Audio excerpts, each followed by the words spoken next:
In his 40s, he sat by the old stream where he had once fetched water as a child. He bent, cupping it in his palms, letting it slip through his fingers. So this is how it feels, he thought. Not every river reaches the sea. But as the water trickled back into the stream, a memory rose. Even the river that disappears into the ground gives life to the hidden roots. Not every river reaches the sea, but every river leaves something behind.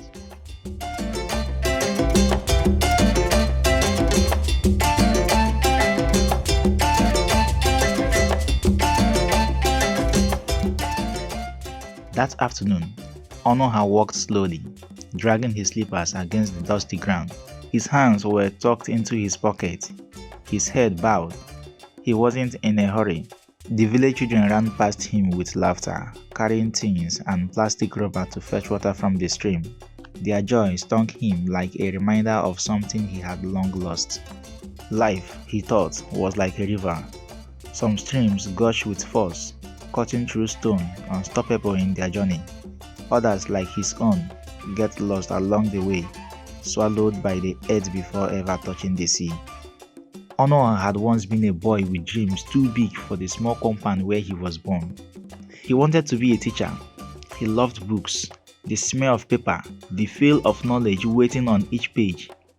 His father used to say, "A river that flows with patience will always find the sea."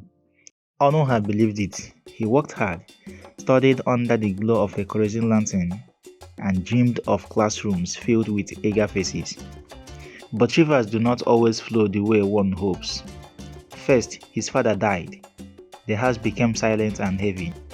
His mother, a strong woman with cracked palms and a voice roughened by suffering, took to the farms. Onuoha followed her, leaving books for hoes, words for we's.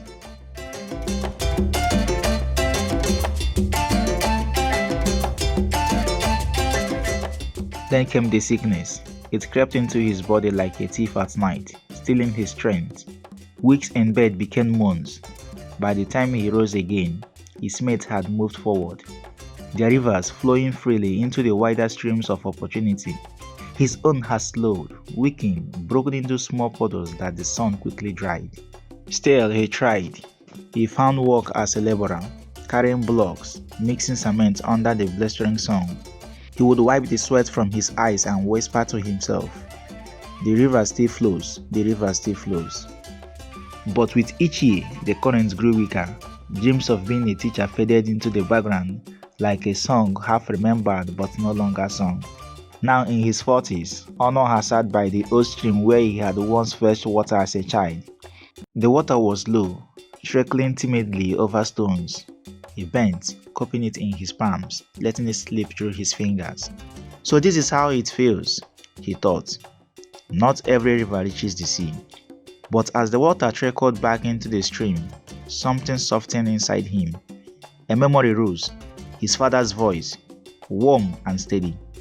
Even the river that disappears into the ground gives life to the hidden roots. Not every river reaches the sea, Onuoha, but every river leaves something behind. The words sank deep. Perhaps he had not become a teacher with a chalkboard and a classroom. But hadn't he taught his younger brother how to read? Hadn't the neighbor's son, now in secondary school, learned his first lessons from him under the mango tree? Hadn't his laughter once lighted his mother's tired evenings? The sea was not the only measure of a river's worth. Onuoha sat longer, watching the children splash and play, their laughter carrying across the fields.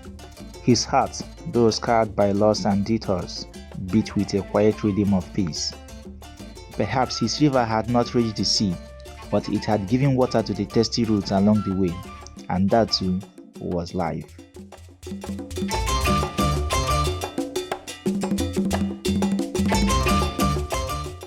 If you enjoyed this video, hit the like button, subscribe to the channel, turn on your notification bell, and stay tuned.